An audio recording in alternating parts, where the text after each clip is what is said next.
Hello everyone. As I promised before, here is the mini lesson on genres and flares. Hope you all enjoy this video and find this useful. So it's necessary for us to review the prompt before we proceed. The questions I give you include what is a flare, what is a genre, and what are the differences between flares and genres. I can see you try to come up with your own answers. Some of you did great. Some of you are showing efforts. Some of you seem to be intimidated by these difficult questions and did not address it. Um, I would say congratulations to everyone who at least attempt to answer this question, because the very process of thinking by yourselves and articulating your thoughts in your own language can be a very good practice. And please be aware that the lecture I'm giving you is not the truth, all right? I'm giving you my perspective and my understanding and my personal answer to this question, which is not the truth. It's not the capital T truth, it's my personal version of the truth, um, based on my experience, my knowledge. So you probably will develop different opinions on this question, which is great. I would love to hear more about your thoughts, especially those who need to further work on these questions. So I think after this lecture, I expect you to revise your essay, your reflection essay, and resubmit your reflection essay. For example, you can show me a reply saying that this document has been updated, something like that. All right. All right. Talking about the concept genre, I would say let's start with verbs, like to categorize and to classify. So according to the picture here, which can be a typical example of categorization and classification, where you try to figure out what something have in common, what are similars, what are different, and then put them according to their own categories. However, in realities, we usually face situations like this. For example, for the first one, do you think this counts as a rectangle, a square, or is it a circle? And the second one, do you think it's more like a triangle or more like a square? And the third one, is it a triangle or a circle, something like that. So in realities, the situation of categorization is much more complicated. Now let's play a categorization game. Please read and categorize the following items: apple, strawberry, pear, grape, orange, pineapple, pitaya, watermelon, papaya, banana. So of course, I didn't give you a standard like how you want to categorize them. So you will come up with your own categorization, all right? So please pause this video and try to categorize the following items. Now, assuming that you have finished the categorization, I have a question for you. So, did you categorize the following items by their colors, like apple and strawberry, they're all red, or by tastes, like are they sweet or more like sour, or by their textures, like how it feels in your mouth, or the size of the fruit, or prices, how much for the fruits, and probably even according to your personal preferences. Like, so the following items are what I love, and these are what I don't like. So the point is, there are many possible ways to categorize the items I just give you. And it's not a matter of right or wrong. So, like we said before, talking about genre, we would start with categorization, but that is not enough. I would ask why some categorizations are more popular or more acceptable than other ways of categorization. So here comes my definition of genres. Genres are categorizations that are, to a certain degree, socially recognized, acknowledged, and accepted. Please be aware that I underline these three verbs: recognized, acknowledged, and accepted. So let's start with an example of genres that we're very familiar with. The IMDb. As we all know, this is a very famous website for movies, ratings, and reviews. So here we can have the popular genres listed by IMDb. As we can see, we are very familiar with this word, these genres. Like if you look at a romance movie, we would expect it to be about love and relationship. And if you're looking at an action movie, you would expect a lot of like gunshots.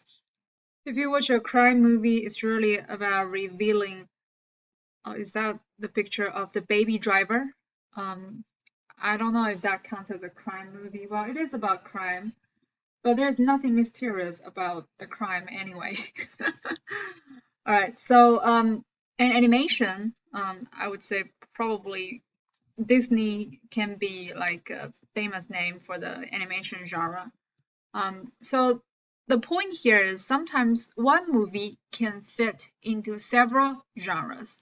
For example, the so-called sci-fi. I think this is Nebula, right? So it's from Guardians of the Galaxy, and I don't really think Guardians of the Galaxy fits into sci-fi. I think it's more about superhero.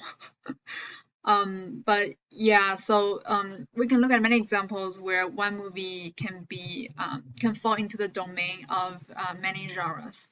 So here the point is genres can overlap and they are not mutually exclusive. So that means a movie can be, say, an action movie and a mystery movie at the same time, it seems.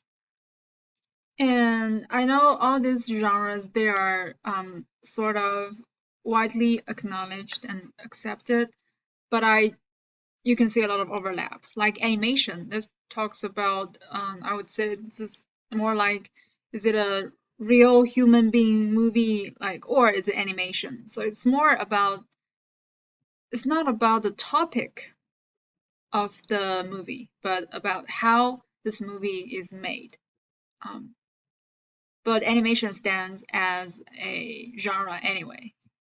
Probably, I think in the Western context, animation can be associated with kids and maybe teenage audiences, while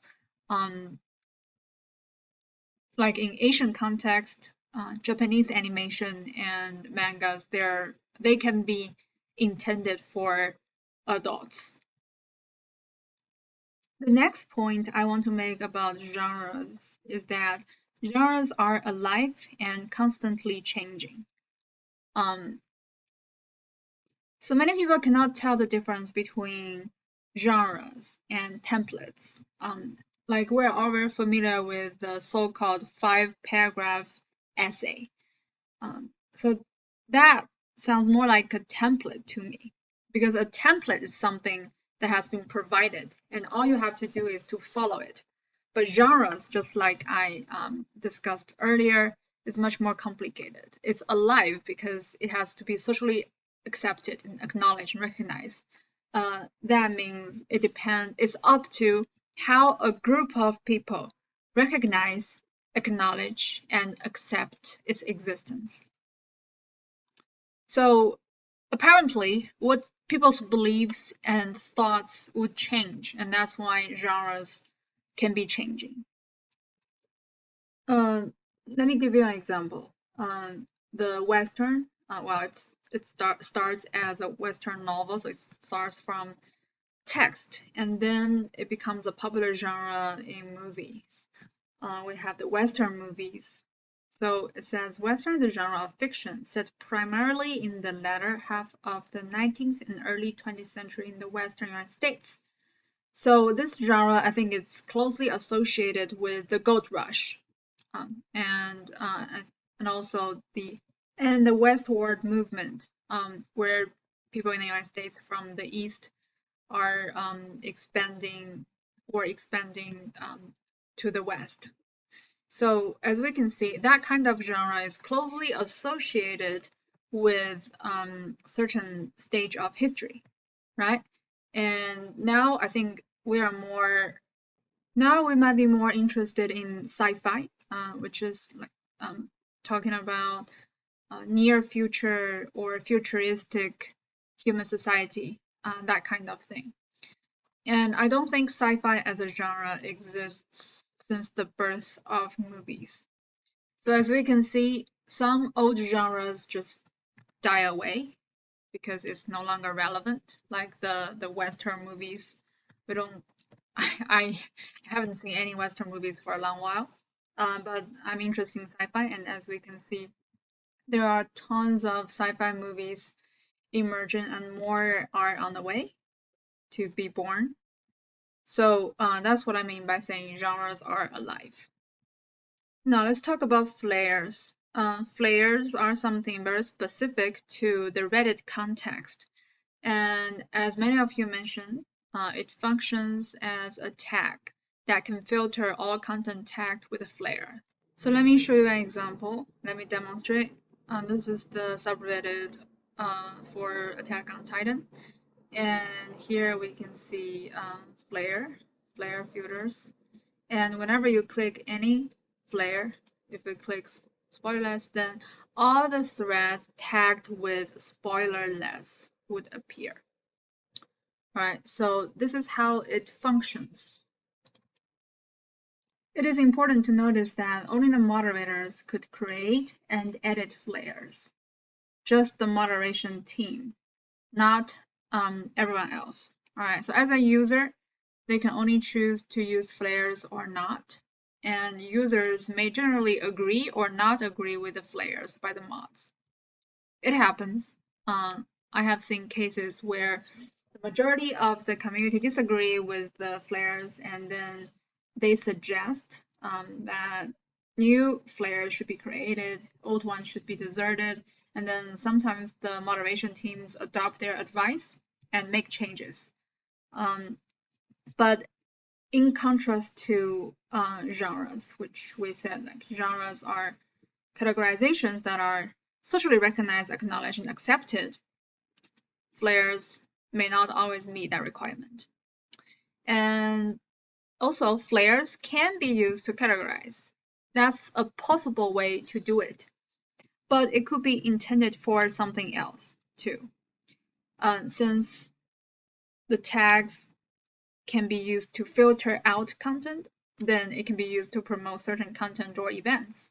And sometimes it functions as warning tags. Let me give you an example of warning tags. So this is a subreddit called No Sleep. It's a place for authors to share their original horror stories. And there is a flare called self-harm. So to me, this functions more like a warning tag. That means any stories with self-harm element in it would be indexed under this filter, this flare. So people who dislike this kind of element could simply like disregard all this content. Now let me give you an example of promoting events. So this is a subreddit called Fitness. It's a place, well, I guess the name is self-evident. So here they have their own unique events, like they have Gym Story Saturday, which welcome everyone to share what their personal stories in the gym. Then they have Rant Wednesday. So all these are, I would say, events. And sometimes the events can be a regular event. Sometimes it's just for a month. And after the month, the flare would be removed. So it can be very temporary. So during the event, the users would be encouraged to post content relevant to the topic by including the flare in their thread. All right, hopefully you have a better sense of the differences between a flare and a genre.